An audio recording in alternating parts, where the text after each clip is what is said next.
Assalamualaikum everyone. My name is Muhammad Kaikabir Muhammad 0293. Today we're gonna talk about Private Agency Act 1971.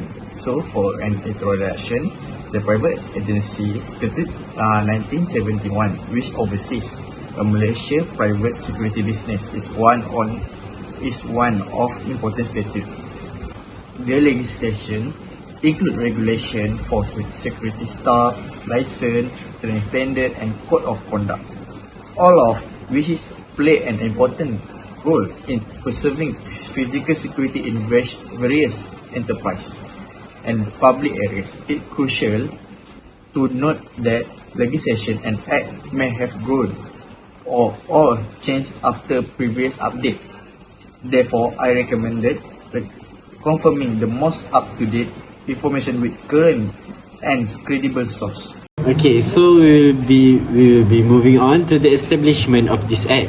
So, Malaysia passed Act 27, the Private Agencies Act of 30 April 1971, which now includes all amendments made up to 1st of January 2006, 1971 Malaysian Act.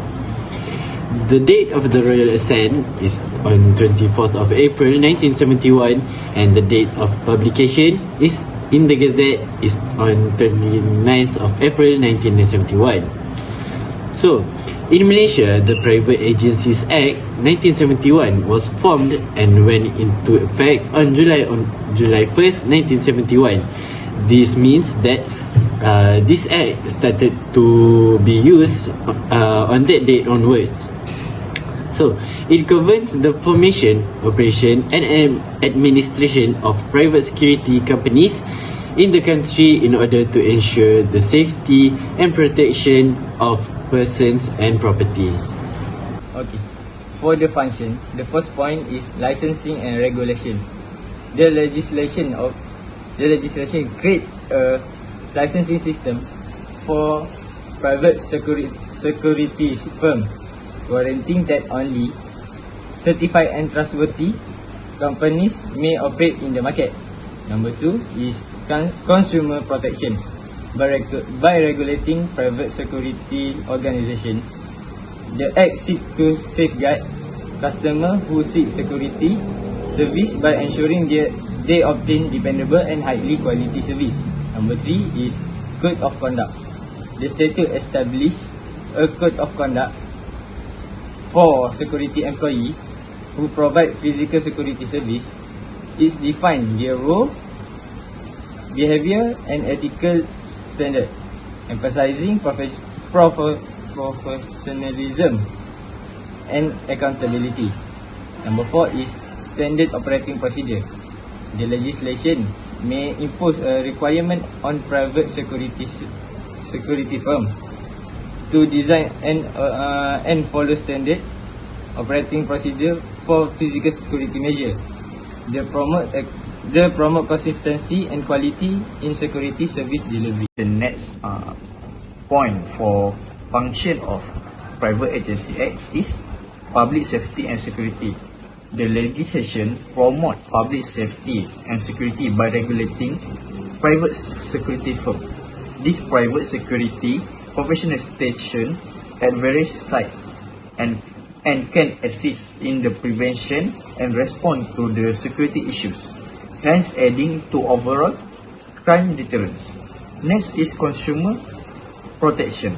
Consumer protection in this act intend to safeguard physical security service to client by requiring only license and recognition to organization to operate.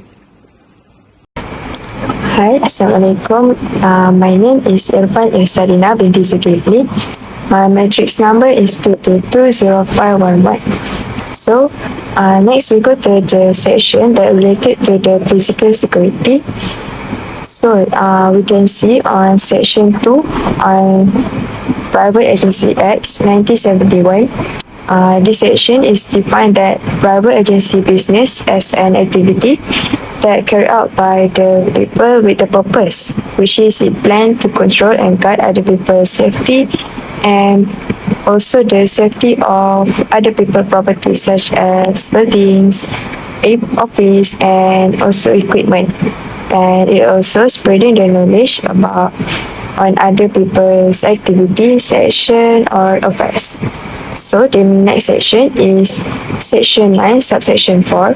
It tells that the commissioner of police or the chief of police commission need to ask the person who to be engaged to take and record their fingerprints for the purpose to get their approval for the license. This section is related to the physical security is because it talks about the safety on people and property and also the procedure to make sure the security is enforced. Private agency can offer various benefits in different fields and industries. Some of the common benefits of private agency include: first is specialized service. Private agency often specialize in specific areas such as security, investigation, or consulting. The specialization allows them to provide focused and tailored service to meet their clients' needs effectively. Second is expertise and skill. Private agencies typically employ professionals with specialized skill and expertise in their respective field. Clients can benefit from the knowledge and experience these experts to solve complex issues or challenges. The last one is risk management. Private security agencies help manage risks related to theft, vandalism, or other security threats, safeguarding individuals and properties. The following is an example of a company registered under the Private Agency Act 1971. First is Palmyra Security SDN BHD, Nature of Business Security Service. Second is DayCorp Security Service SDN BHD. Finally, for the conclusion, in my opinion, the Private Agency Act is critical in regulating and managing Malaysia private security business.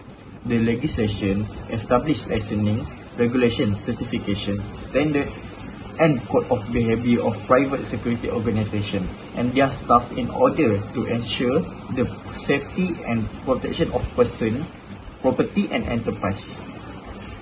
We need stimulate coordinate between private security firm and governmental law enforcement official, so improving the country overall security operation. Thank you.